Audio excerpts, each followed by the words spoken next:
حضرت خولہ بنت ثعلبہ رضی اللہ تعالیٰ عنہ کا بڑا دلچسپ واقعہ ہے. حضرت خولہ بنت ثعلبہ جو تھیں، ان کے شوہر نے ان سے زہار کیا.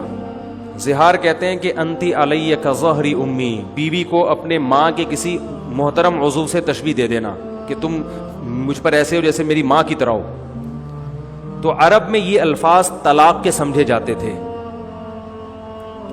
تو جب ان کے شوہر نے یہ الفاظ کہے تو یہ پریشان ہو گئے کہ طلاق ہوئی ہے کہ نہیں ہوئی ہے.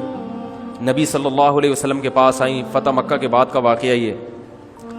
عرض کیا یا رسول اللہ، کیا میں اپنے شوہر پہ حرام ہو گئی؟ آپ نے فرمایا حرام ہو گئی. وہ بار بار اللہ کی طرف دیکھتی کہ اللہ کوئی صورت پیدا کر دے. چھوٹے چھوٹے بچے بھی تھے، شوہر سے بہت محبت بھی تھی. پھر جاتی پھر واپس آتی، یا رسول اللہ. جیسے لوگ طلاق دیتے ہیں نا بیوی کو، تو پھر عورتیں بھی آتی ہیں، مرد بھی آتی ہیں، مفتی صاحب 3 دے دی ہیں کچھ تو ہمارے نبی بھی ہمارے نبی کیا کہہ رہے تھے کہ طلاق یعنی نکاح ختم، حرام ہو گئی ہو ہمیشہ کے لیے. اس لیے کہ آپ اپنی طرف سے، تو مفتی بھی اپنی طرف سے کچھ نہیں بتا سکتے. جب بار بار آئیں اور آسمان کی طرف دیکھتی تو اللہ نے آسمان سے آیتیں نازل کی. قد سمع اللہ، 28ویں پارے کا پہلی آیت، قد سمع اللہ قول التی تجادلک فی زوجہا، تحقیق سن لی اللہ نے بات اس عورت کی جو اے نبی اپنے شوہر کے بارے میں آپ سے جھگڑا کر رہی تھی. واللہ یسمع تحاورکما، اللہ تمہاری سرگوشیوں کو، باتوں کو سنتا ہے. اور پھر اللہ نے آیتیں نازل کی، والذین یظاہرون منکم من نسائہم، جو لوگ اپنی بیویوں کو ماں کے کسی عضو سے تشبیہ دے دیں، زہار کریں، تو اس طرح کہنے سے ان کی بیویاں حقیقت میں ماں نہیں بن جاتی. یہ طلاق کا جملہ نہیں ہے، نہ اس سے طلاق ہوگی نہ بیوی حرام ہوگی، لیکن یہ بری بات ہے. تو بری بات کی سزا یہ ہے کہ جو شوہر ایسا جملہ کہے گا تو وہ بیوی کے قریب نہیں جا سکتا جب تک کہ ایک غلام کو آزاد نہ کر دے. اور جس میں غلام کی طاقت نہیں ہے وہ 60 روزے لگاتار رکھے. جو 60 روزے بھی نہیں رکھ سکتا، کمزور ہے، بیمار ہے، تو وہ 60 مسکینوں کو 2 ٹائم کا کھانا کھلائے، اس کے بعد بیوی کے پاس جا سکتا. تو اللہ نے آیتیں نازل کی. کیا خیال ہے بھائی؟ اب آیتیں نازل ہونے کا آپشن، اس لیے 3 طلاقیں دیں تو وہیں بیٹھ کے بس سمجھ جائے گا کہ بیوی حرام ہو گئی ہے. ٹھیک ہے نا؟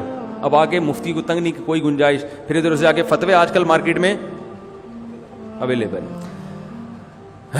تو رسول اللہ صلی اللہ علیہ وسلم نے ان کو بتایا کہ اللہ نے تمہاری بات سن لی. تو یہ بڑی ایک فضیلت تھی. یہ حضرت عمر کے دور حکومت میں یہ بوڑھی ہو چکی تھی. خولہ بنت ثعلبہ جو ہے نا، ظاہر ہے وقت گزر گیا تھا، بوڑھی ہو چکی تھی.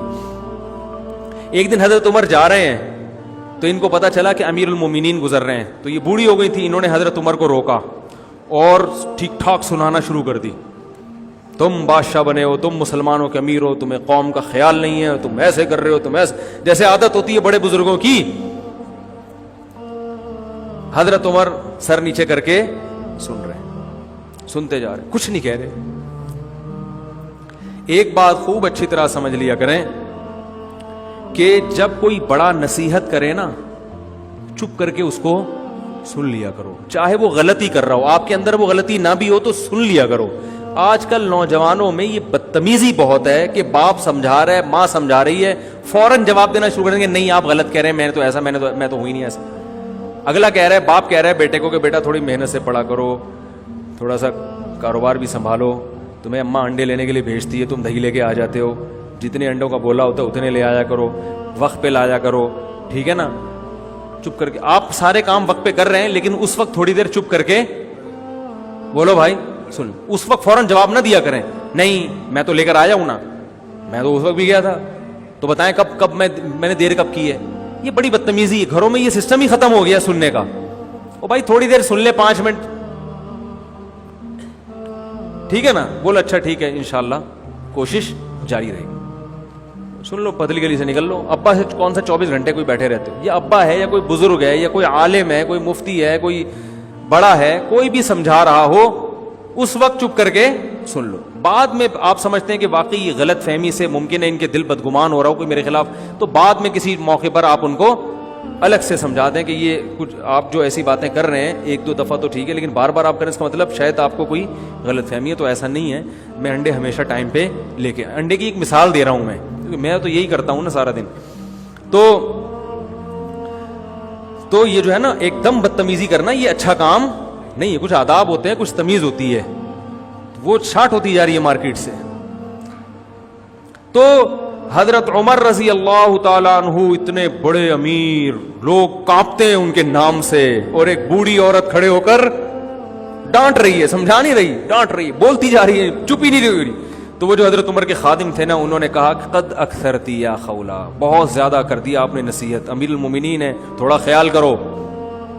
ٹھیک ہے 2-3 دفعہ ہو گیا، اب آپ تو بولے ہی جا رہی ہو. حضرت عمر نے ان کو خاموش کرا دیا اپنے خادم کو. فرمایا کہ اگر یہ عشاء کے بعد کا یہ واقعہ ہے، فرمایا اگر یہ عشاء کے بعد سے فجر تک بھی مجھے کہتی رہے گی تو عمر اس کی بات سنتا رہے گا، کیونکہ یہ وہ عورت ہے جس کی بات کو اللہ نے آسمانوں پہ سنا ہے. تو عمر کون ہوتا ہے اس کی بات کو سننے سے انکار کرتے؟ یہ وہ عورت ہے جس کی بات اللہ نے 7ویں آسمان پہ سنی ہے. یہ آئی تھی نا نبی کے پاس گنجائش پیدا کریں تو قد سمیع اللہ نے آیتیں نازل کی، اللہ نے سن لی اس عورت کی بات جو اپنے شوہر کے بارے میں آپ سے جھگڑ رہی تھی. تو جس کی بات اللہ 7ویں آسمان پہ عرش پہ بیٹھ کے سن رہا ہو، عمر کیسے کہہ سکتا ہے کہ بس کر میں نہیں سننا چاہتا؟ تو یہ بھی وہی ہے اللہ کا خوف. یہ کہاں سے آیا؟ قرآن سے آیا.